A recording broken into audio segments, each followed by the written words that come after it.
What's going on, everybody? This is episode 8 of the NERDcast. My name is Lee, and I will be your host this week, and I am joined by, as usual, the lovely motley crew of people here. Just introduce yourselves. Somebody go. Danny, hello, hi. Hi guys, I'm well. And, so yeah, basically, I think we'll just get right into it. I don't know which one. We'll do... I didn't decide which one we wanted to do first yet, but we'll do, basically, Halo 4 is set to release on the day of the U.S. elections, so, we basically wanted to just talk about, if that would have an effect on anything. So, do you guys think that it will have a measurable effect on the number of young people showing up at the polls? Yeah.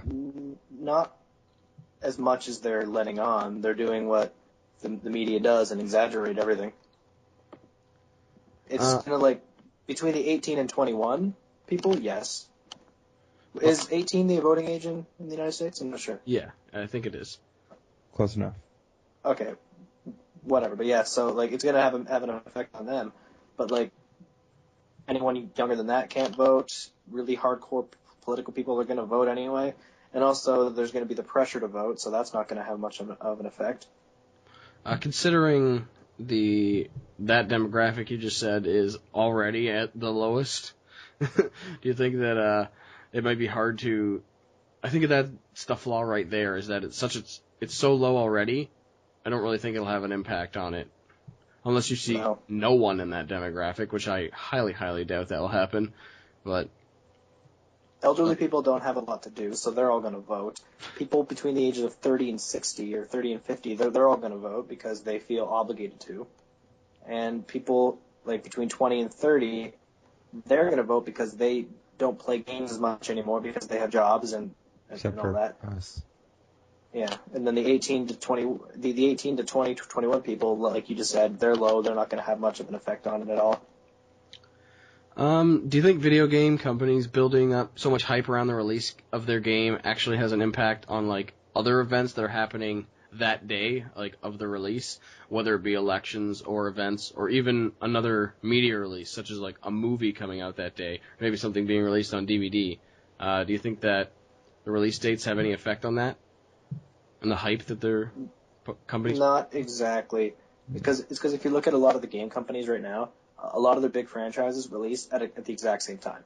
It's already been planned years in advance. Call of Duty releases in November, Battlefield or Medal of Honor releases in October. Assassin's Creed releases in October, Pokemon releases in like June. I'd be interested to see just either DVD sales or movie sales of or even other game sales on that day in general. You don't have to worry about DVD and movie sales. They've been going down for a while anyway. Yeah. With Netflix and all that kind of stuff. Well, I mean, even maybe even Netflix activity. Like, what about? I mean, anything in general do they suffer because, let's say, Call of Duty comes out, which is the biggest. Call of Duty has an effect on everything. What? You can't escape the effect of Call of Duty. That's why nothing releases around Call of Duty. Like, you don't see any big movies released around Call of Duty unless it's a movie they know that's going to do well at the box office. Any game that goes up against Call of Duty, the publisher, the guy who, or the guy working at the publisher who decided on that release date should be fired. Tell that to Halo 4 then. Stupid for trying to go up against Call of Duty. Halo 4 is coming out the week before. Games, like I said, some games or some movies that they know are going to sell no matter what. That doesn't matter. But here's a perfect example. Jim Sterling said this on one of his Jimquisition things, and this is probably the stupidest thing anyone's ever done. Ubisoft released Rayman Origins on the same day as Assassin's Creed Revelations. Did I just hear a chuckle out of Will? Yeah. See, exactly. This is Rayman Origins. The game is freaking fantastic. And yet they release it on the same day as another big game Ubisoft released, and that's Assassin's Creed. They're idiots. And then they said, if you gamers want Beyond Good and Evil 2, which a lot of gamers want, buy this game. No one's going to want to buy that game. They've already bought Assassin's Creed Revelations. No one has $140 lying around their room, unless you're little Richie Rich, but, it's a whole different story. Did you ever play Beyond Good and Evil? I played a little bit of the first one. What was it about? I have no idea what it's even about. From what I remember, it was a platformer. Oh, yeah? Yeah. And then they announced Beyond Good and Evil 2, like, 5 or 6 years ago. And they've been going back and forth on it, saying it might happen, it will happen, it won't happen unless you do this and that. They're basically holding it to, well, what Jim Sterling said, they're holding it to ransom, which is kind of ridiculous. Saying if you buy, like, Beyond Good and Evil HD sells well, maybe we'll make Beyond Good and Evil 2. If Rayman Origins sells well, maybe we'll make Beyond Good and Evil 2. And that's why it's kind of a slap in the face when you say if Rayman Origins sells well, because Rayman Origins was released on the same day as Ubisoft's biggest game of the year, and that's Assassin's Creed. Who's the developer of that? Ubisoft. Is it not of Assassin's Creed? I'm talking Rayman Origins. Yes, Rayman is Ubisoft as well. Oh, is it? And here's another thing. Metal Gear Solid HD Collection. That was kind of anticipated. They released that on the same day as Call of Duty. Is that when it came out? Yeah, the same. Exactly. You don't know that because you were thinking about Call of Duty.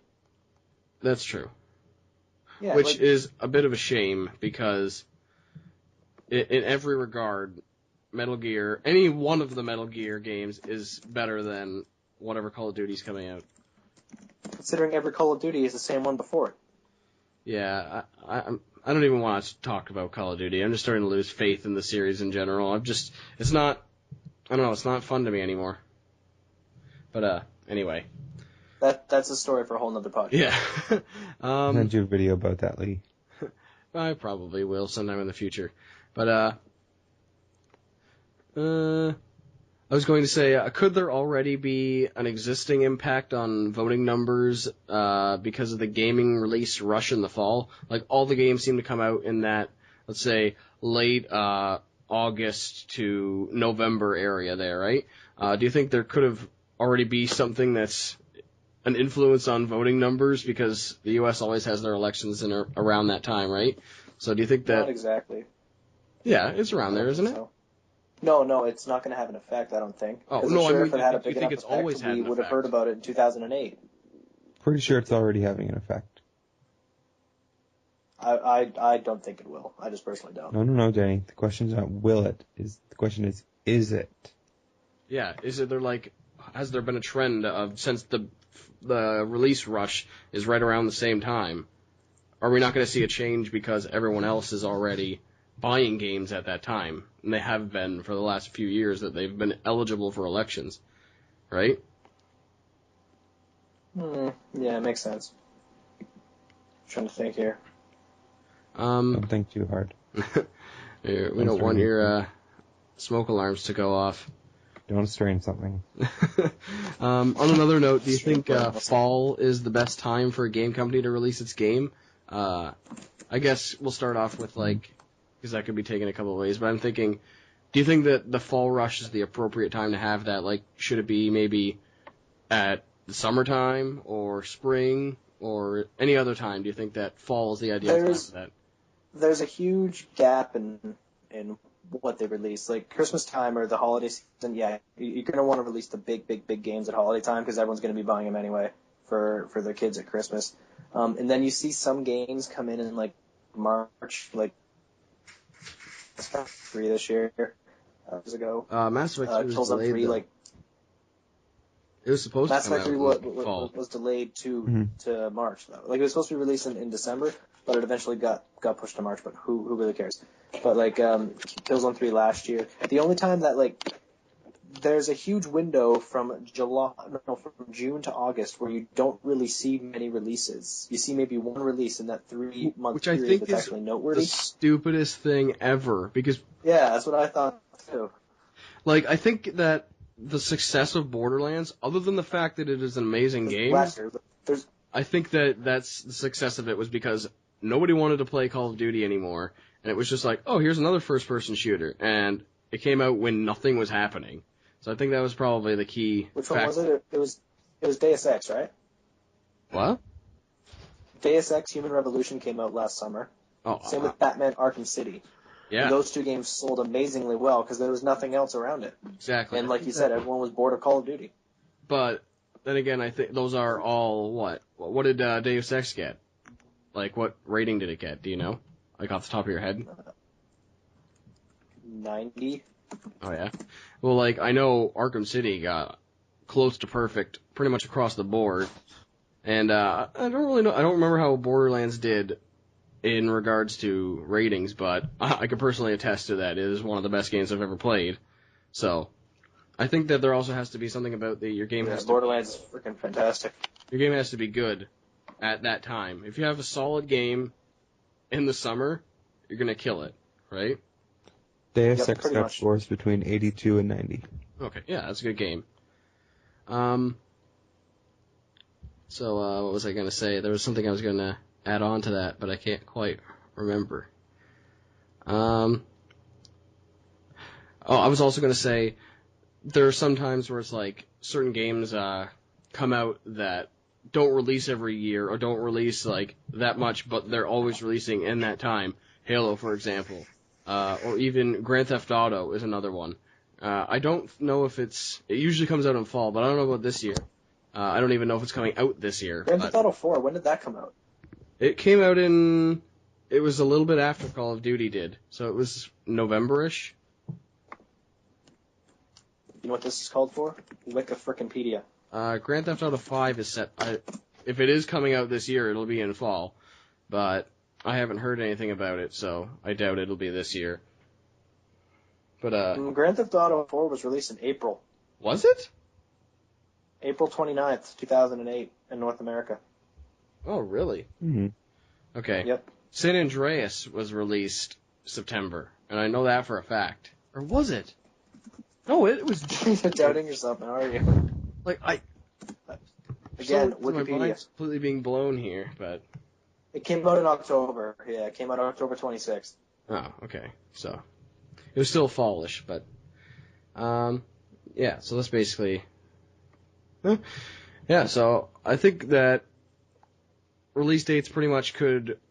Or is there any cases of a release date breaking the game? Like, I know there's got to be something, but I can't think of anything off the top of my head.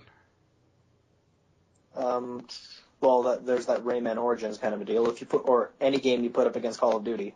Yeah. If you release any game within at least a week, 2 weeks of Call of Duty, you're not going to sell.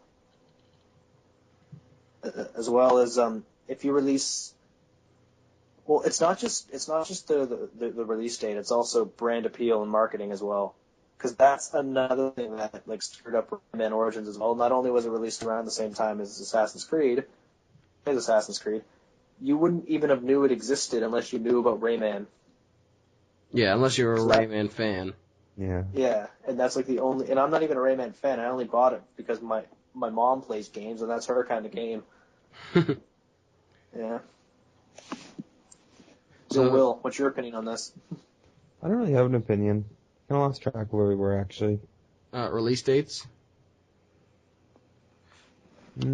We sit down to do a podcast, and you don't pay attention. Playing with my dog. I appreciate the enthusiasm. I am enthusiastic. This is about as enthusiastic as I get. Damn it, Will. So, you want to move on to another topic, then? Whatever you guys are doing. I'm just here for the ride. We've kind of covered most. What about international release dates? How do you guys feel about those? Oh, how some of like 2 weeks behind in like Europe and stuff like that? Not even, like, with the new Pokemon games that are coming out. Got one coming out in June in Japan. The next one's not out until September for America. It's all localization. Yeah.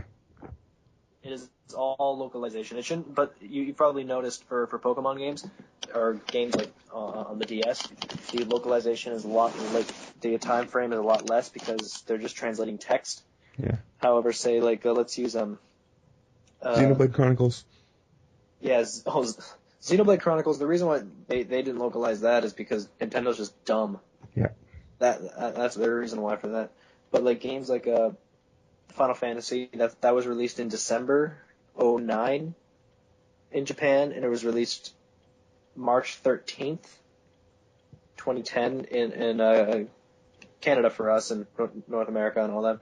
But it is all just localization. You don't really see much about like a big difference between Europe and North America, because I think all that you're going to see, the reason why there is a difference there is basically just publishers and merchandising and manufacturing and all that. It's kind of just a whole different process, and retailers getting the disc. You'd have to think that while they were writing the script, they'd have somebody sitting there as they're going along, doing the English. But I guess localization is more than just changing the language. There's also, I guess, references and certain other things like that, or just like. Well, that's actually 100% true. And I'll give you an example. In the game Final Fantasy VII, one of the antagonists in the game, he is kind of a serious hard ass in the English version. However, they redid, in the Japanese version, he was apparently the comic relief and he liked to eat bread. However, in the North American version, he became a badass, hard-nosed, like murderous kind of guy. Oh, really? Yeah, his name was Reno. I just fought him yesterday as a boss when I was playing that game. I love that game. Sorry, I got off topic there. Fanboy and me. It's all right. Off topic is welcome. But all right, we'll move on to the next topic. We'll get back on topic as I say that. But basically, the next topic was just going to be about the space shuttle. They announced that they're retiring. Well, they've announced a while ago that they're suspending or ending or whatever you want to call it. They're not doing the space missions anymore, and they are retiring the Discovery to the Smithsonian. So, what are your thoughts on? Do you think that's the right thing to do? I know it's a little late, but just kind of set the tone. Do you think that was the right thing to do, to just either suspend or cancel the space program? I think it's about time they moved on to something bigger. It's like, really, what have they done recently? Whaling on the moon. Not even any moon. They've gone up a few kilometers, chilled out in a tin can, and then just came back down. Sorry, I was interrupting you there. Speak. If you really think about it, there really isn't much to do with the space program, like space shuttles up in space in general right now. Because the furthest we can go right now is kind of Mars, and apparently I follow some physicist on Twitter. His name is Michio Kaku or something like that. Really funny last name. But he said we have studied the entire surface of Mars. We know more about the surface of Mars than we do about the surface of our Earth. So we already know so much about space. The most we can do an equal amount just here on the ground. So we don't really have to spend all this money, or the Americans especially, don't have to spend all this money on a space program when they have other things to worry about, like global economic crisis and national debt in the trillions. Just send someone there because we can. Sorry about that. All the more reason to leave this planet. Exactly. I don't know about you, but I'm going to hop on the spaceship, and as soon as we land on the surface of Mars, I'm going to put up my flag and say, yeah, this is... I can't even think of a cool name, but it would be like, this is Lee's planet now. This is mine. No touchy. When I get off the space shuttle and land on Mars, I'm taking out a lawn chair and I'm sitting down. Danny, they don't let gingers into space. Yes, they do. No, they don't. Yes, they do. No, they don't. Yes, Name they do. one. No, they don't. Find me proof of that. Show me that they've let gingers in space. Show me that they won't let gingers into space. Show me that they have. Show me that they haven't. Okay. I believe that's page 1 of the NASA training manual. It's just no gingers. That's the sign out front of the spaceship. You want proof, Danny? I will find you proof. While you're So I was bored here, and I tried to type in no gingers in space. Here's the thing that came up: no gingers at sperm bank. That was the first thing that came up.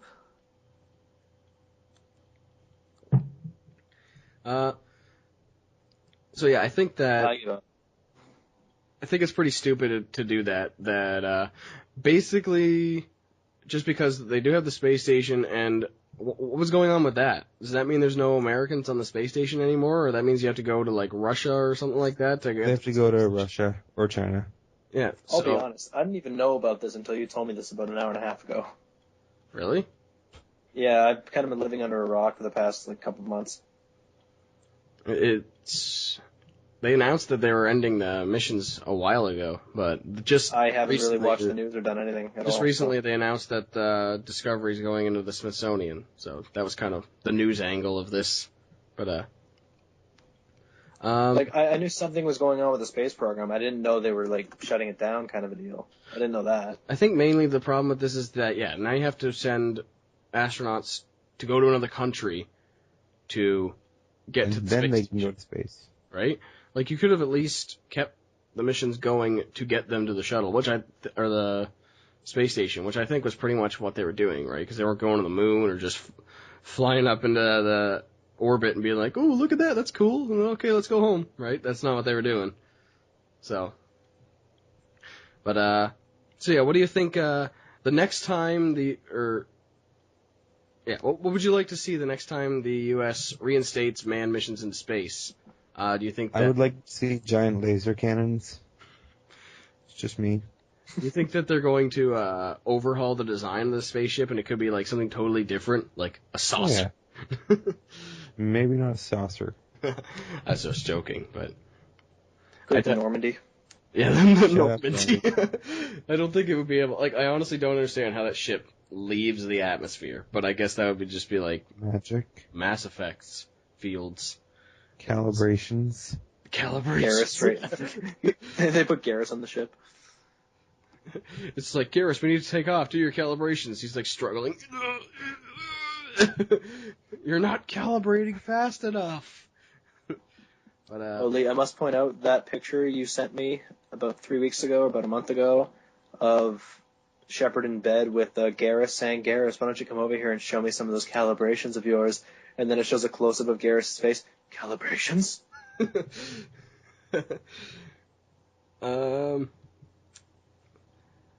you think that, We almost went a podcast without mentioning Mass Effect. Yes, almost. That'll never happen. What are you talking about? I actually had something to say about that, but I don't remember what it was. But, anyway. Do you think that we will see a manned mission to Mars, or even to the moon, in our lifetime? Yeah. To Mars, maybe. Just that's going to take a crap load of time and resources. But I'd like to see that. Yeah, I'd like to see it. Well, nice global project. Yeah, there are. Yeah, Will's right. That's going to be something that the whole world has to get involved in. Mm-hmm. Not like back in the 60s when the Russians the space race. It won't have to be like that. This has to be like a whole global endeavor because it's just going to cost way too much money for one nation to do it themselves. One big happy family. What if it's privatized? What if somebody says, "Oh, I have the money and I have a spaceship and I have the permits. I'm going to go to Mars." I just have a spaceship just laying around in my garage. I was bored one day. Oh, I got one of those just hanging out there. Honey, I'll bring it back. I'm going to Mars. I'm going to space. Don't wait up. Space. Will you be back for dinner? No, I'll be back in about 8 months. Space guys, Just load it into this cannon. It's calibrated to the coordinates of where I'll be. I expect a sandwich at 0800. Excuse my typing. I am searching something up because I remember something that I saw today. Did you see anything about there was the Portal 2 DLC trailer, and it had something about the multiverse. What? The multiverse? That DLC trailer was hilarious. On one of the screens, it had something about Team Fortress 2, and it was teasing something else. Really? Yeah. It was Sorry, I was just paying attention to Cave Johnson's voice. Yeah, I was listening to Cave Johnson's magical voice, and the octopus. Yeah, the octopus as well. That just cracked me up. Oh, throw him the blueprints, and then when he builds it, take it away.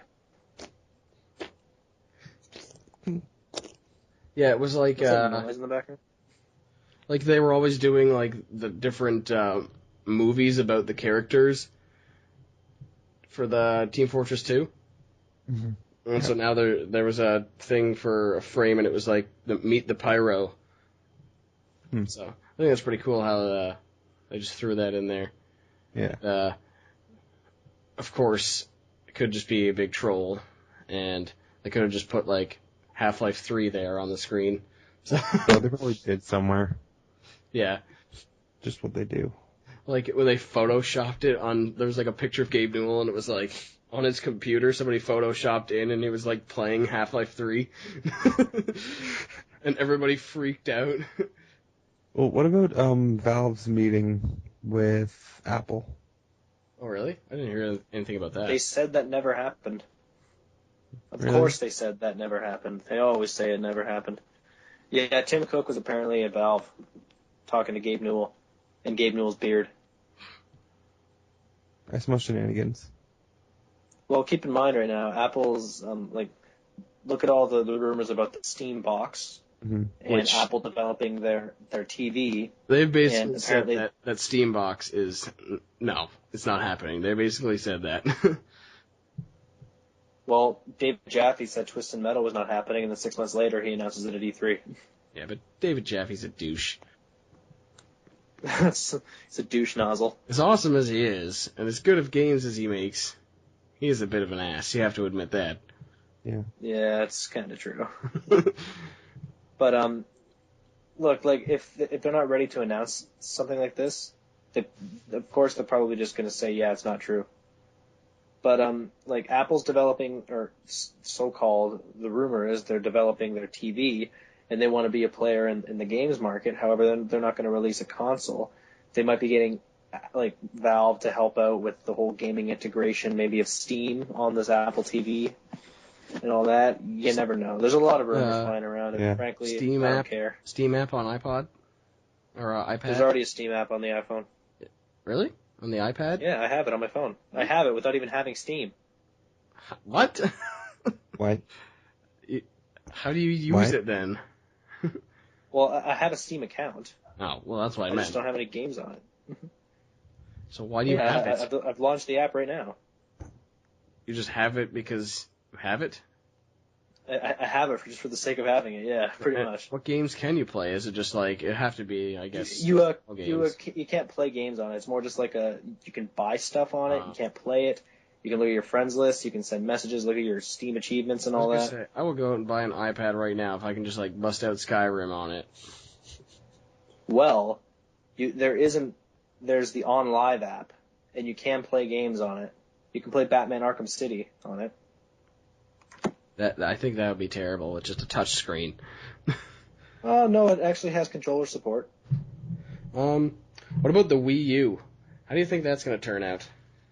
Oh, that's as much as I love Nintendo.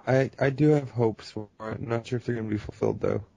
It's going to be innovative beyond your wildest dreams. What Nintendo does. Sony's going to copy it. Yeah. And, Sony's going to copy it directly. Microsoft is going to attempt to copy it, but put their own spin on it. Yeah. And say something really fancy like you are the controller. And then make a play a game of Star Wars game on it, yeah. Yeah. But the thing is, this just screams Dreamcast. This screams Sega Dreamcast to me.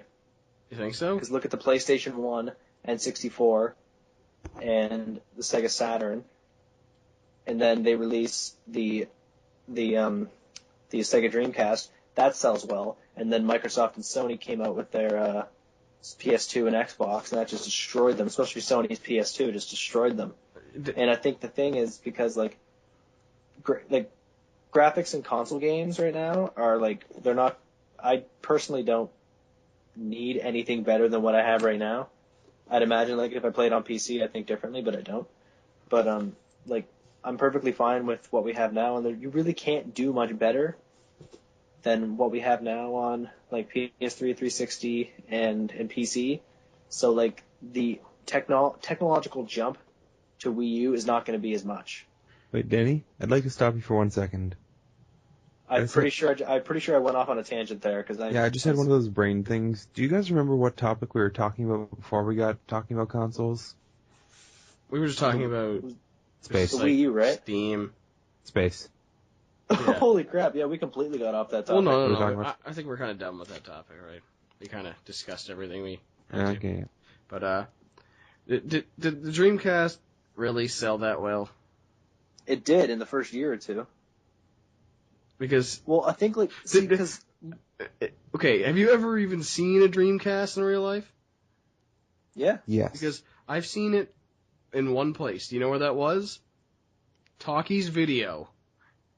Yes, that's one of the places only I saw it. place I ever saw it was the video store.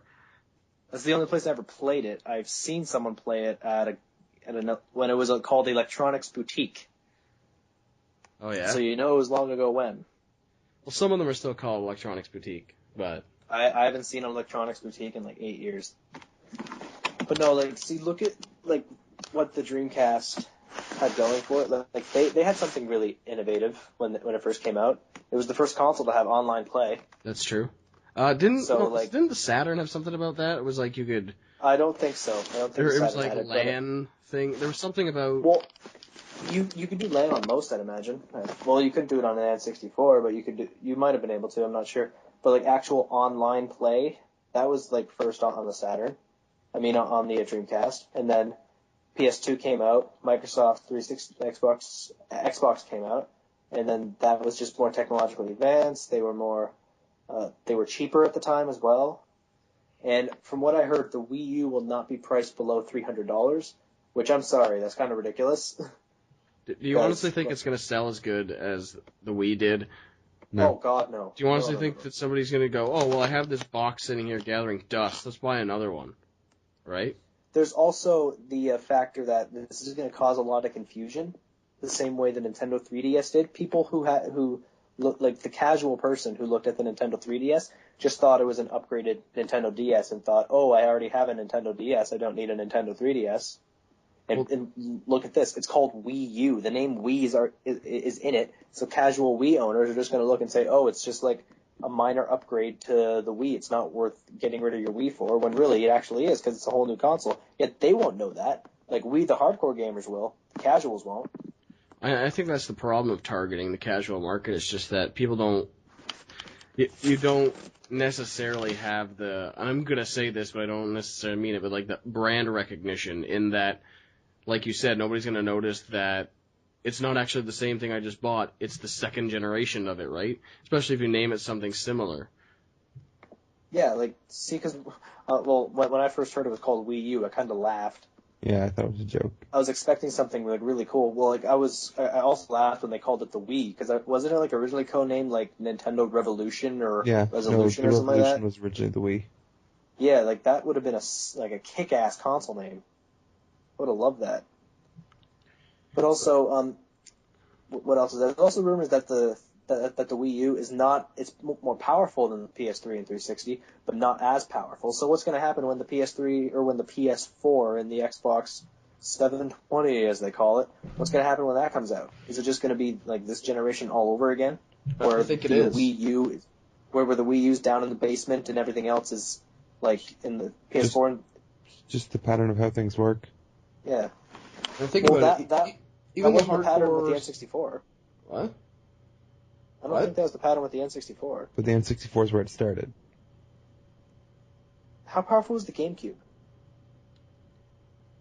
Because I Because remember that almost all games that came out on PS2 and Xbox did come out on GameCube as well. Yeah, pretty much. It was and about the that's a same. huge difference from this generation as well, because the games that came out on PS3 and 360 didn't come out on the Wii. Well, a lot of games did come out on the Wii, but they were terrible garbage ports. Yeah. And the only good games for the Wii were the games that Nintendo made. Super Mario Galaxy is probably the best game I've ever played. Well, yeah, and that's pretty much anybody, like, that's kind of what I want as a hardcore gamer, right? Or as someone who isn't a casual gamer, I guess is the more appropriate term. But, like, I want my Super Smash Brothers, I want my Mario Kart, right? Like, yeah. I don't want all this stupid crap about, like, dogs and other stupid things like that. Or my Star Wars dancing games. Oh, no, that was Kinect, but... Nintendo can survive solely on their own games. Yeah. Because they have a lot, like, look at the games that they released for the Wii. Like, it was, like, 90% Metroid, Zelda, Mario. and Mario. And look at what else they have. They still have Pikmin. They have F-Zero. Well, there actually isn't any Pikmin on the Wii. There's going to be a Pikmin on the Wii U. There's going to, but there wasn't on the Wii. No, I know. I'm just talking about, like, there are so many franchises that they didn't put on the Wii that they can put on the Wii U that those alone can help survive. Like, there's going to be a new Metroid. There's going to be a new Zelda, a new Mario, a new Donkey Kong. There's going to be that. But look, there's also F-Zero. There's Fire Emblem. Like, I know Fire Emblem's primarily on handhelds, but they can make a console version of it. It's going to be Kid Icarus coming up soon. Yeah, there's also Kid Icarus. I think that pretty much it lies in that, like, what games and what developers they have working for them. Because even if you look back at, like, the NES days and the SNES days, it was just, like, every single game that came out had the Nintendo seal on it and was, like, went through Nintendo in some way, right? Mm-hmm. And I don't really think that, I guess it would kind of be really risky, but then again, you're kind of in a rock and a hard place right now with the way Nintendo is of, oh, well, do we let third-party companies keep making terrible ported games that are basically essentially like iPod games on our Wii? Or do we actually have to spend more money and get first-party developers that are going to put out good games, good memorable games that make people want to buy the console, other than the ones we've had for the last 30 years? That actually brings up a point I was thinking of. You guys know that they're talking about possibly porting in Skyrim to the Wii U. Really? And the new Assassin's Creed is supposed to be on the Wii U as well. I think that's all well and good, and it'll be, if they are doing that, or if they have confirmed that that's happening, it is Assassin's Creed's confirmed. I'm not sure about Skyrim yet. A pretty good testament to the graphics engine on that, but then again, those are old games. Yeah, those are this generation games. Like, what about, say, Elder Scrolls 6? Will that be on the Wii U? Will the Wii U be powerful enough to handle that game? You don't know. Like, I've heard conflicting reports, though. Like, some say it's not as powerful as these, like, PS3 and 360. Some say it's a little powerful. Some say it's beyond powerful than them. You never know. But then again, it's just rumors until we actually get the console out. Yeah. I don't know. I didn't buy a Wii, and I have never wanted to buy a Wii, so I don't really think, well, it's going to be the same with the Wii U. I'm not going to buy a Wii U the way it is right now. Remember 2 podcasts ago when you said about Xbox 360 and the only games you would buy were, like, Mass Effect and Bioshock and all them? Yeah. There are games on the Wii that will make you want to buy a Wii. Well, Super Smash Brothers, right there. Super Smash, well, now we have PlayStation All-Stars Battle Royale. Whoa, yeah. Because that's going to be that's a badass game. That's a must-buy. Yep. But no, like, Zelda is still freaking awesome. No matter how many times you play Zelda, it's going to be awesome each time. That's true. Metroid. Every Mario game ever. When was the last every Mario Metroid game that came out? Metroid Other M? Yeah, that's what I was going to say. When was that? A year ago, maybe? Oh, yeah? Yeah, about a year and a half, 2 years ago. It doesn't seem to me like... I didn't really hear. It doesn't seem to me like Metroid is, like, as hyped as it used to be, right? Now it seems like there's all these little offshoots of it and different things like that, so... That's just my opinion. Metroid was great when it was the original Metroid and Metroid Prime. But no, like, Nintendo does one thing that Sony and Microsoft still haven't gotten, and that's gameplay over flashy stuff in the background. Like, if you play Super Mario Galaxy, like that game controls perfectly. That game is actually what's called fun. It's actually a shitload of fun. Same with Super Smash Bros. Brawl. Like, I could play that game for hours. I can still play that game. Just sit down, get a group of friends, and just go. Here's a perfect example. In 12th grade, Will and I had a spare first period. What did we do? We stole the TV out of the science room, and we brought it in and put in Super Smash Bros. Brawl. Good times. We broke out the Monster Hunter. Yeah, we broke up some Monster Hunter Tri as well. And we should have been studying for our exams in that, but our chemistry teacher didn't care. No, she kind of encouraged us a bit. We actually tried to get her to play once, but she said no. Yeah. I think that the flashiness and stuff like that you're talking about is just kind of because it's from Japan, right? And I know Japanese game developing is a lot different, but I mean, like, in general, things, it seems to be that way, right? There's more... It's also the same here as well. Well, like, in a different way. In Japan, it's all flashy and anime style. In the U.S., it's all, like, realistic, and they all want realism and all that. I don't want, like realism's fine, flashy's fine, but if it doesn't play well, it's not worth it. Yeah. Perfect example. Lee, I don't know if you played it. Look at Lair. layer, like 2007, like, and people were saying, oh, it's like every single preview, everyone's like, oh, this is the best looking game ever. Like, this game looks phenomenal. The game came out, it played like shit, and it wasn't a good game. The game did not like. I think people spend too much put too much focus on visuals over gameplay right now, and for the Wii U to succeed, I find like they're saying, oh, like we're all HD now as well. Like that's fine. Like HD's fine, so you're keeping up in that regard. But Nintendo still has one thing over everyone, and they're still miles ahead in terms of gameplay. You think so? Yeah. I definitely think so. As far as quality control is actually good. Yeah, like how many, like, look at all these Nintendo games you found. How many glitches and bugs have you found in any Nintendo games? How often do you need to patch a Nintendo game? Like, the only Nintendo game I've heard to ever be patched for the Wii was Zelda because of a game-breaking bug in Skyward Sword, and their patch was an entire new channel for the Wii. Really? They put in an entire brand new channel just to fix that one bug. If you put all the Nintendo made games together, that equals probably 1/10 of the bugs in Skyrim. Yeah. Yeah, but that's just that's totally different. If you really comparison. think about it with Skyrim as well, the game doesn't play perfectly. When you try to slash, it's really floaty. It's like it's the same as Oblivion, and Oblivion combat kind of pissed me off too. Well, and even it's the like same Uncharted as any 3, Bethesda game. Yeah, it's true. But Uncharted 3, I found sometimes the aiming was off as well. Do you remember the hat glitch in Fallout New Vegas, where it was like you killed that New guy? Vegas, remember? Oh, you killed a guy, and it was like you had to. It was only some occasions I never had it, but I heard that you had to wear the hat if you were on the strip, because if you entered the strip without wearing the hat, the game would crash. What? Yeah. That's bullshit. So it was like one of the missions is you had to kill the guy, and you had to take all of his, or you had to take his stuff. But it was like if you took that quest item, you had to take his hat and wear it every time you left and went into the strip. Yeah. That's bullshit. But yeah, I'm still reading. The amount of one thing I found this year or this console generation or this gaming generation in general that has really, really, really disturbed me is just how many games are so filled with bugs, and it's just they play horribly, or everything is graphics are put first over everything. It's just ridiculous. I remember when I would pop in Spyro, back in the old PS1 days. And Spyro was awesome. It wasn't the prettiest game in the world, but it played awesome. I had fun. It was good for PS1 graphics. It wasn't good for PS1 graphics. I found Japanese RPGs were the pinnacle of PS1 graphics. Oh yeah.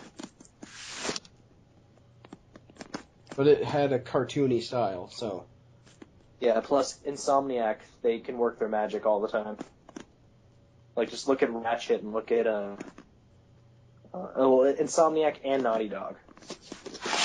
What characters did they say were released for that All-Stars thing? I heard. Well, so far they have Fat Princess, Kratos, Colonel Raddick from Killzone, Sweet Tooth, Sly Cooper, and Pa Rappa the Rapper. He hasn't been in a game in 10 years or something like that? Yeah, he was the PS1 guy. I can guarantee you they're going to have Ratchet and Clank, Jak and Daxter. Yeah. They're going to have Sackboy. They have to have Sackboy. They're also going to have third-party characters as well. So I'd imagine Cloud from Final Fantasy VII, because Final Fantasy VII is big, it's PlayStation brand known. They have to have Crash. They have to. Well, they have to have Crash and Spyro, and not the new Spyro and the new Crash. Make them look like they did back on the PlayStation 1. Spyro, voiced by Elijah Wood. Oh God, I would shoot myself if they did that. Well, no, that's what it was. One of the new games, the voice of him was from Elijah Wood. The Legend of Spyro, the reboot they did of it. I played, but I don't want Spyro that looks like the Skylanders Spyro or the new Crash Bandicoot from the past 5 years. Bring me the 90s Spyro, the 90s Crash. That I'm gonna look forward to. Oh yeah, well, to me, pretty much, I guess it's not really that contentious. I think everybody would agree, but Crash Bandicoot Warped, the third one, was by far the best. Closely rivaled by Crash Team Racing. I bought Crash Bandicoot Warped on the PlayStation Store, specifically just so I can play it about 100 times. I have the disc, so I didn't need to buy it. I've lost all my PS1 discs, so I don't know what happened. I still have a working PS1. The center thing on the CD tray broke, so the discs won't spin anymore. So did mine, but actually, you can probably try this for yours too if you know where it is or you still have it. I can't find it. It's probably in the basement somewhere. Shake it, and it's just like a ball bearing that fell out of it, right? And I just like popped it back on, and it fit perfectly, and it worked just fine. So that was. If it ever turns up in the next 10 years, I'll think about it. It was funny though because I was just like, you know what? I know what's wrong with the PS1, so I'll try to fix it one day. So I took it out and I was like, I shook it, and I was like, okay, I can hear the ball bearing because you can see it in there, right? So I was like, okay, take it apart slowly. I took it apart and I almost lost that ball bearing. I was like, it's been sitting there for 10 plus years, not working, and I could have fixed it. It would take 5 minutes to fix it, and I almost lost the part I needed. It like bounced across the room, and I spent 10 minutes finding it, and then it was like a 2-minute fix, including putting the screws back into the whole thing again. That's pretty funny. Just trying to think now. But yeah, like if they don't have Crash, who is pretty much like the spokesman for PlayStation for how long, right? Up until Naughty Dog sold it to Vivendi. And so who is it? It's something like Microsoft owns the rights to it now or something like that, isn't it? Oh no, Microsoft does not own the rights to Crash Bandicoot now. Vivendi. Oh, I was thinking of Naughty Dog and Insomniac Games sold Crash and Spyro to Vivendi Games, and then Vivendi purchased Activision, I believe, and then they became Activision Blizzard. So now all the Crash and Spyro games are published under Activision. Oh, really? Which is why you're going to be seeing like 100 Skylanders games in the next 10 years. Are you sure it wasn't Activision that bought Vivendi? It was. I'll check. I was gonna say I find it hard to believe that a company bought. Well, Activision has only been a big company for like the past 6 years, ever since they released Call of Duty 4. Vivendi was really big. So it started out with Tony Hawk, drove that into the ground. Guitar Hero drove that into the ground. Call of Duty is in the process of driving it into the ground. Yeah, that's true. It's a slow and painful death. They drove that. I don't know if you said Crash Bandicoot, but they drove that into the ground. Here we go. Activision Blizzard is the American holding company for Activision and Blizzard Entertainment. The company is majority owned by French conglomerate Vivendi. Oh, really? Yep, Vivendi purchased them. And it was funny because after Vivendi purchased Activision, they dropped the game Brutal Legend, and then EA picked it up, and then Activision sued EA for publishing Brutal Legend. And then Tim Schafer said, "Hey, Tim, the manliest man on the planet, Schafer." Oh, Tim Schafer, he's like the biggest sense of humor you'll ever see, the best sense of humor. He's just something like, hey, if Activision wanted Tim Schafer to turn Brutal Legend into a variant of Guitar Hero. I don't know if you heard that, but that's what I heard. I'm looking at Brutal Legend right now, and I'm remembering how awesome that game was. Never played it. What? I never played Brutal Legend. I played the demo. I played it, and it was incredible. I tried, what's it called? Psychonauts? Yeah. I was thinking of looking Will, have you ever played that? Will, hello? Wait. Sorry, I'm still here. Have you ever played Psychonauts? No. Get on that. I never owned a PlayStation 2. What was your first Never console? owned a PS2? I've been a Nintendo boy up until this year. Oh, really? Yeah. Never owned a PS2? There's like 160 million in there, or out there, and you're not telling me you're one of them? Never owned one. I'm two of them. Yeah, so am I, actually. I have a couple working Game Boys, and my Game Boy Color still works. I have a working N64 somewhere.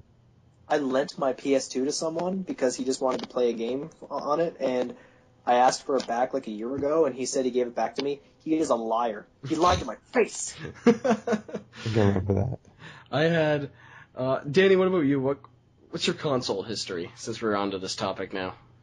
The first one I ever remember playing was a Sega Genesis. And I remember playing the Genesis, and then the one after that was the PS1. The one that really got me into gaming was the original PlayStation. That's why I've been kind of a PlayStation fanboy. Like, I love all three. Like, I have all three, except I don't play my Wii anymore because I can't find it. That sounded really disturbing, the way I said it. Yeah, like, I play PlayStation. Like, I played on PlayStation since the original.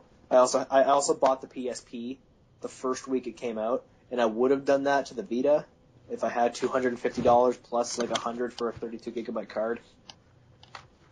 Yes, but they're gonna drop that price eventually, so I'm gonna get that. But yeah, I've kind of been a PlayStation guy for a while, which is one of the reasons why I sort of regret. Like, it's my only regret of getting an iPhone, because when the PlayStation Suite comes out, like, PlayStation 1 Classics are going to be on Android phones. And that would be the only reason I would have got an Android phone, was to play all these PS1 Classics. Just jailbreak your iPhone. It won't allow you to. Well, you can jailbreak the iPhone, but you can't put games on it, like PS1 games. You can get emulators. Touchscreen. Well, yeah, like, well, that's also what the Sony Xperia Play had. You can get NES emulators on there as well. You can get Genesis emulators. And you can get all the PS1 classics that are going to be on there as well. But yeah, like, but that's the only regret I have for the iPhone. Other than that, the iPhone's freaking awesome. You hear that, Will? iPhone is better than BlackBerry. Yeah, my BlackBerry's just a piece of crap. I got a PS1 given to me for Christmas, and I was like probably 8 or so. And so then I played that. What was it? So my favorite game at that time was whatever year it was, NHL. I think it was '98. And it was like it the one with Eric Lindros cover? I don't know. And that it was the first NHL game I played, and I remember that like perfectly. I didn't even like do anything. All you had to do was make your character full stats. So I put myself at center. I didn't even take the face off. I just cross-checked right off the bat. The guy would drop because I had like superhuman strength. Take the puck, split right through the D because I was so fast, and didn't even shoot and just crash the net. So the game would be like 1,000,000-0, because that would be all I would do. And then the odd time I would get a cross-checking penalty, but very rarely would that happen. I remember I was at my grandfather's one day, and we brought our PlayStation 1 to his house, and there was a game called NHL Face-Off. Yeah, that was what it was, yeah. Yeah, it was a Sony-owned game. It wasn't like an EA sports game. Yeah. And we did that as well. We set the periods to full 20 minutes, so every game was actually like an hour long. We gave the controller to my brother. By the end of the day, the game took about 5 hours long, because my brother just kept scoring 498-0. I remember it perfectly. I can remember it like perfectly. It was just the funniest thing I've ever seen in my life. And he was playing as Paul Kariya, and Paul Kariya had about 400 points out of the 498. Yeah, crowning moment of our lives. My console history is it was PS1 and a PS2, but I got the PS2 a little bit after it came out. And I got the PS3 on my birthday, which was less than a month after it came out. And I remember I was the first one, like, out of everyone I knew to have a PS3. And everyone was always talking about... Yeah, they were just like, oh man, I want a PS3. And I was like, I got one. It was just because it was so hard to find, right? Like, they weren't out. And it was so expensive, too. Yeah, well, that too. But I mean, like, they were still hard to find. So then, Yeah. Yeah. What was it? I think it was... My console history, PS1. It was $7.99 when I got it, I think it was. Oh, dear God. I got it a year after it came out. I'm usually a year after as well. I got the 360 in 2006. And then, my 360, Red Ring, one of the originals, or like very close to the original 360. And I have not had one red ring, and it is amazing. Yeah, you jinxed it now. Yeah. No, I've actually said this about 100 times over the past year and a half, and it's still going. I was so worried that when I bought Mass Effect 3, I'd be right in the middle of it, and then all of a sudden crash. No! It's the Reapers. What was your first console again? I didn't really hear you. Technically Game Boy Color, but console's N64. Nothing beat the N64. Well, PS1. I played so much N64 just at other people's houses. It's like Conker's Bad Fur Day, GoldenEye, Diddy Kong Racing. Conker's Bad Fur Day. I slaved my life on that game. Conker's Bad Fur Day. That was such a good game. Conker's. What? What? Well, what was a good game you said? Would you say Conker's Bad Fur Day? Yeah. Yeah, there was Conker's Bad Fur Day. Pokemon Stadium 1 and 2. Pokemon Stadium, Zelda Ocarina, and Zelda Majora's Mask. Yeah, obviously. There was another one. What was it? I said GoldenEye. GoldenEye, yeah, you can't forget Perfect Dark. Super 64 Mario. Yes. Super Mario 64, Mario Kart 64. There were no Metroid games on there, were there? I don't think there were any Metroid, were there? I don't think so. No, Pokemon Snap. Super Smash. That was the first game that I ever owned. Pokemon Snap? Well, no, first Pokemon Red and then Pokemon Snap on the N64. I just remember my life was made when I got the picture of you. Yeah. One that time. That was like the crowning moment of my life. I think it was in grade 1. I was really bored, so I woke up at like 6 a.m. and then I sat down and I managed to beat Pokemon Snap before I went to school. Really? Yeah. Champion. Oh God, but it's actually pretty impressive. Yeah, I was happy with it. That actually is. My first speed those run were ever. the games I played. Those were the games I played on N64, and then you get to PS1. What were your games, Lee? Crash. CTR was the big one. I still say to this day, and my Let's Play doesn't really show that, but to this day I will be able to beat anybody at any Tony Hawk game and any CTR. I can say that with confidence. Challenge accepted.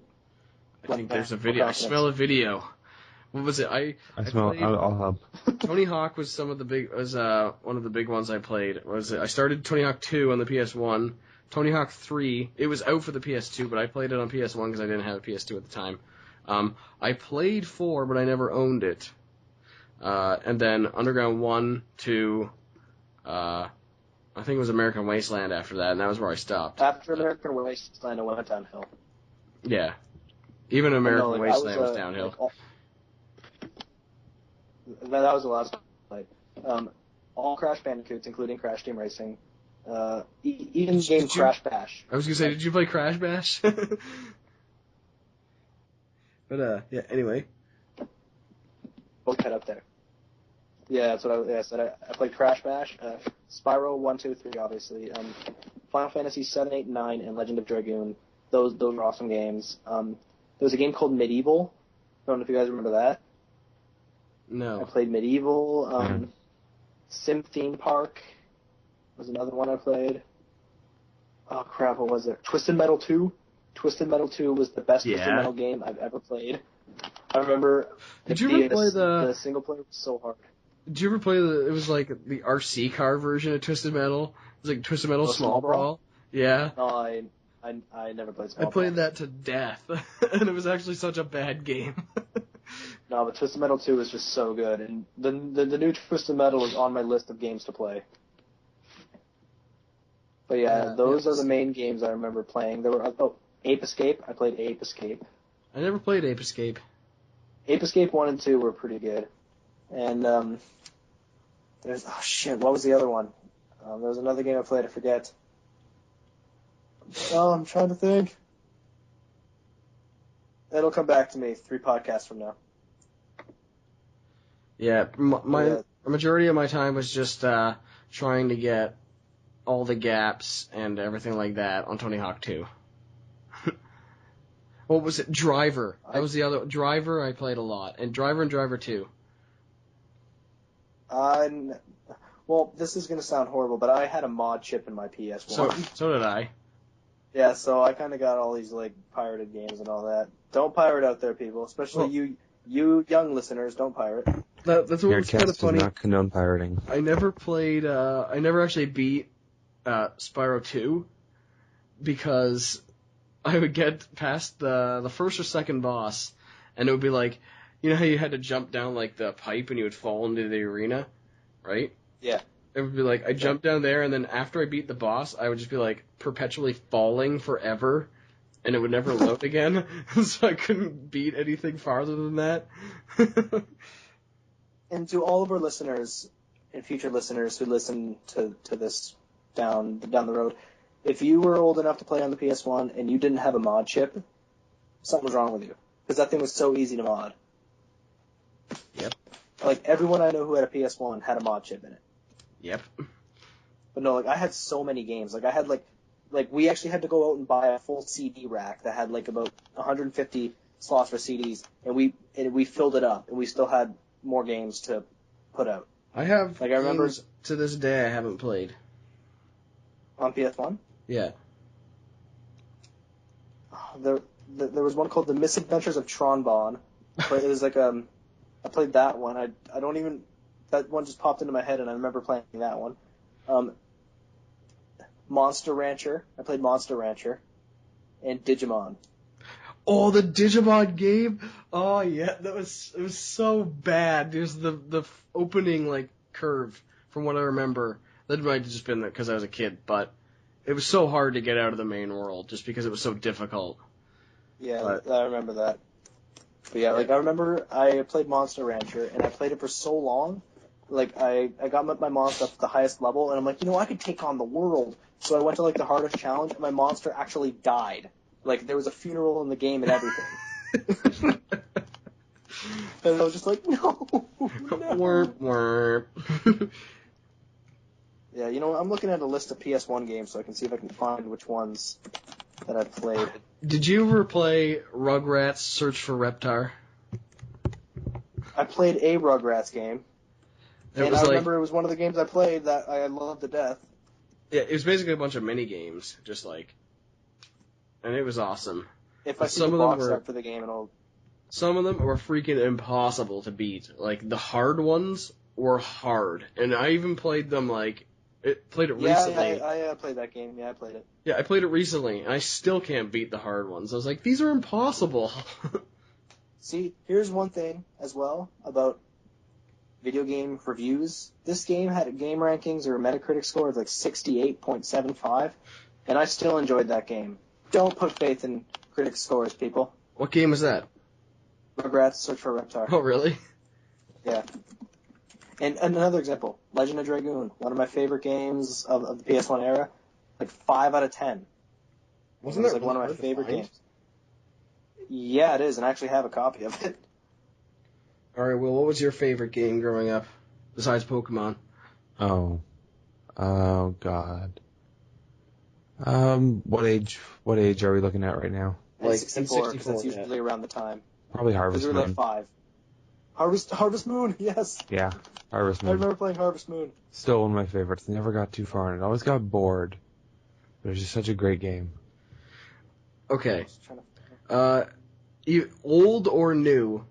What is the game that you've put the most amount of time in? Like in one single save file or overall? Overall. Oh, God. I'd like to say Pokemon Red. Can I say a series instead of a game? Because I don't know which game from the series it was. Because I finished Final Fantasy 7, 8, 9, and 10. Like, I finished 8 about 3 times, 9 about 3 times, and I've made it halfway about 4 times. And with 7, I finished it once and made it about near the end about 4 or 5 times. So I really don't know. I think mine, unfortunately, is probably Call of Duty. But I don't want it to be. But I don't know for sure. Because of Modern Warfare 2. Like, we played that for so long. Modern Warfare 2 is also up there with me as well. What was it, like 20 days? Oh, God. I was like 13 or something along those lines there. Really? Yeah. Well, like Lee and I, we were in a clan with that. Yeah. In Modern Warfare 2, there was Ken. There was Ken Slesser, John. John was there as well. Yeah. Did we play with Cody, or was that when he camped? We played with Cody for a bit. We played with Vic, too. Oh, yeah, Braden Vic was there, and Rob as well. Rob was there. Mm-hmm. So, yeah, we always had, like, a full party of 6, and we just destroyed everyone. It was, like, every night we would take a break at around, like, 6, 7-ish, just so everybody could eat dinner, and we'd come back on and then play until everybody went to bed. Like, every night for I don't know how long. And then Friday nights we would be at baseball games, and we'd be like, you guys are going to play some COD afterwards? Absolutely. Yeah. It was pretty out of hand. That's probably why I hate it got that pretty game bad. with passion. Actually, I put quite a few hours into Monster Hunter, too. But I think... Monster Hunter's a game you can get lost in, I've heard, yeah. A close second is Roller Coaster Tycoon 2. Oh God. Zoo Tycoon, okay. Zoo Tycoon wins. Oh, Zoo Tycoon, I loved that. Did you have both the expansion packs for it, too? Oh, like, I had Zoo Tycoon, I had all the expansion packs for that. I had Zoo Tycoon 2, I had all the expansion packs for that. I didn't play Zoo Tycoon 2. I never played Zoo Tycoon, did I? Hold on. Oh, Zoo Tycoon 2 Did you is guys ever play a game called Mall Tycoon? Yeah, that didn't really get me. I didn't really like it. I bought it. Oh, wait, no. I'm looking at Zoo Tycoon, and I think I played it, yeah. I bought Mall Tycoon, but I could never figure out how to put doors on the front place. I was like, I have a wall built. I have doors here. Why won't it let me put doors down? And so I just rage quit that game. I read through the manual like 20 times, and since I had dial-up at that time, it wasn't like I was going to go searching the internet for the answer to this, right? Just because I couldn't be bothered that much. So I was like, yep, frisbeed that disc, put Roller Coaster Tycoon 2 back in. I hate this chair I'm sitting in. Every time I move, it creaks. That's nice. And then I think after that would be Fallout 3. Oh, yeah, I remember it was me who got you into Fallout 3 as well. Yeah. And then, I stopped playing it, and then you finished it, you played through the entire game and then some. I'm going to go ahead and say I have between 10 and 15 days in Fallout 3. Oh, dear God. See, there's always that, one game you can invest as much time as you want in, and it never, ever, ever gets old. Yeah. Or you can play it over and over and over again. Well, it's funny because I was just Pokemon's one of them as well. I want to go back and play Fallout 3, but there's literally nothing I can do. I did every mission, went to every town, collected everything. It's kind of like going to an all-you-can-eat buffet. You kind of have to wait a bit, and then when you go back, it feels new again. I did everything. I went to the guide as a checklist, the Fallout Wiki, and I was like, okay, I've done every mission, I've gotten every collectible. You know how you watch videos and people are just, show, all these rare items? That was my house. Yeah. I could have done that, right? I even had ones where it was you couldn't have got them on your own. You needed the guide. The one, Chinese assault rifle that was there. You needed to, go to different terminals in the correct order and pick the right number. There's 3 options, and you needed to pick the right one, and if you screwed it up once, you couldn't get that gun, ever. So I had to, I was on the guide, and I was like, okay, I got this gun. Yeah, and I just gave it to Charon, because it was a gun specialist, and that was the strongest assault rifle in the game, and so I was like, yeah, nobody's going to touch him anymore. That's nothing, okay? When there's the final weapon for a character in Final Fantasy IX, the only way to get it is to get to some balcony in the final dungeon in less than 12 hours. That's a game spread across 4 discs. Each disc takes about 7 to 8 hours if you're lucky. So you got to speed run it to get this weapon? Yeah, you pretty much cannot, you have to run away from every battle, you have to be low level the entire game, and even on high level, those bosses in that game were, fucking impossible. I remember there was this one boss that killed me at least about 40 to 50 times before I spent about 3 hours trying to get onto my dial-up internet to find, a guide for him, and then, that's the one weapon in the game I never got.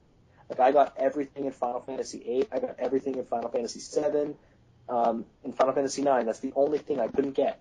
And it still eats me up to this day because I know I'm probably going to die not having that item. The only thing I didn't get was that in that game. I remember going through my dial-up internet and finding secret routes and different things like that, how to get all the shortcuts in CTR.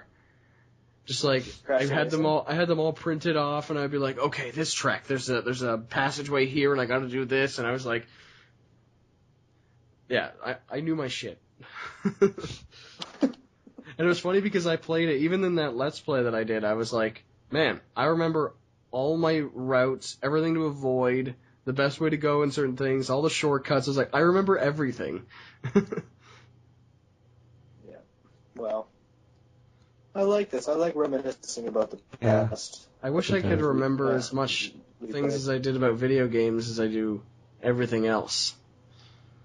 Yeah, that's gonna. Probably gonna come back to bite us in the ass in the future. No. If I put half the effort into memorizing routes, and even like all my lines and Tony Hawk for the high scores, I think I'd be much better off.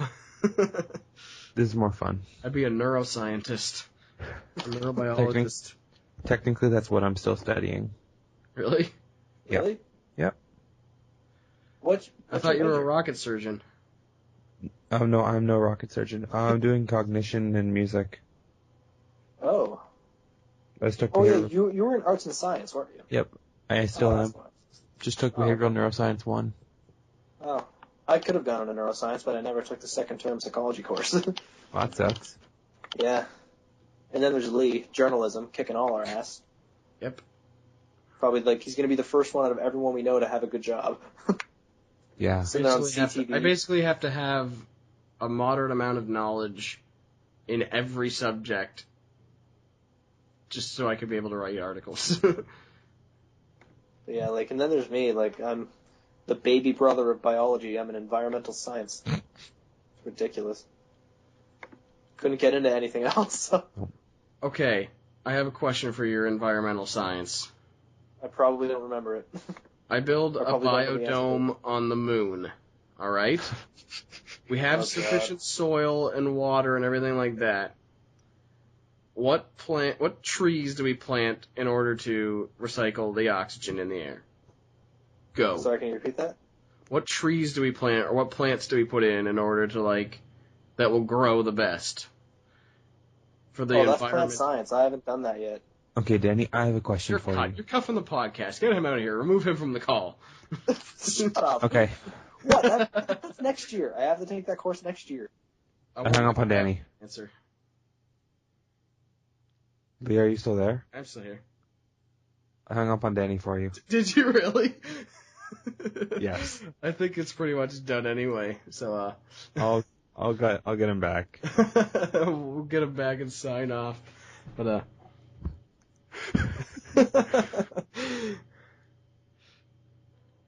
Hey, Danny. Hi, and welcome to NERDcast. Welcome our special guest, Danny here. You guys are horrible. Alright, I think we're pretty much done, though. So, unless you guys have something you want to add. Danny, if you had an invincible tongue and an infinite amount of time, how long would it take you to lick through a wall?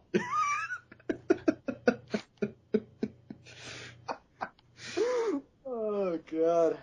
What type of wall? A wall. I never really thought of that. Brick? Drywall? You've asked this question before. Yeah. I know you have. I swear to God you have. Grade 12. Yeah, this was our math year. Yeah, we used it to bug Wyatt. With an invincible tongue, how many licks would it take to get to the center of a Tootsie Pop? If you eat yourself, do you gain twice as much weight or disappear from existence? Mind blown. Welcome to my brain. Non-philosophical, well. And you pretty much fucked with all of our minds. Wait, do we have a beep thing to bleep out any swearing? No, I was No, remember, every time I swear, you guys deny me a cookie. Oh, yeah. I can get that if you want. Nah, I don't care. Didn't we, say, in episode 3, we're gonna keep it, we're not gonna swear, and then, then when we did the Mass Effect 3 ending one, we just, dropped F-bombs left and right. Well, that was emotional. That was acceptable. Yeah. It's an emotional moment. There's always, something like that, yeah. Okay, but, anyway, I think that's pretty much it. We, reminisced a bit, briefly talked about our topics, got a lot off track. A lot. I like what we did at the end there. That actually had a good pace to it. And we didn't even plan it. No, see, spur of the moment. Works 99% of the time. I still want my first-person Pokemon game. Yes, that is a topic for the future. But anyway, thanks for listening or tuning in. Or I love all of you. You're all amazing. Yes. And Danny, do you want to pimp out our Twitter once more? Oh, yes, definitely. So make sure you follow us on Twitter. It was awesome. We are at NERDcast Podcast. Lee and I are the ones who operate it. And except Will. Now we have Will. Now we have Will. Will has also joined Twitter. Will, what's your Twitter? I don't know. Will, what's your Twitter? I actually don't know. You'll probably be able to follow the clues if you really want to that bad. But I honestly don't know. I just made it like a couple years ago and was bored. Okay, well, you can follow us at NERDcast Podcast. You can follow Lee at @manly92. I'm at Danny Johnston, Danny_Johnston, and Will is at WStarChuck. Oh, cool. There you go. Follow him. And I followed you. Yeah, I saw that. I didn't know what to do. Just accept. Okay. Yeah, you have your tweets blocked. Cool. Yep, so make sure you follow us there. So subscribe to us on YouTube. Tell your friends, tell your family to listen. I have a question. Why do we have more followers on Twitter than subscribers on YouTube? Spam. Okay. If you look at half the followers we have on Twitter, like, they're all like porn stars talking about like orgies and shit. Cool. But yes, I am. I think I've said this for like 4 or 5 podcasts now, but I am currently in the process of putting them up on a podcast hosting site. I think I will seriously pursue that this week, so all of them will be up there, and you'll probably get that link in the next episode. But yes. We're no longer in school, so we do have more time now. Yes. But anyway, I think that's pretty much it. So thanks for listening, and we'll see you next time. See ya. Take it easy.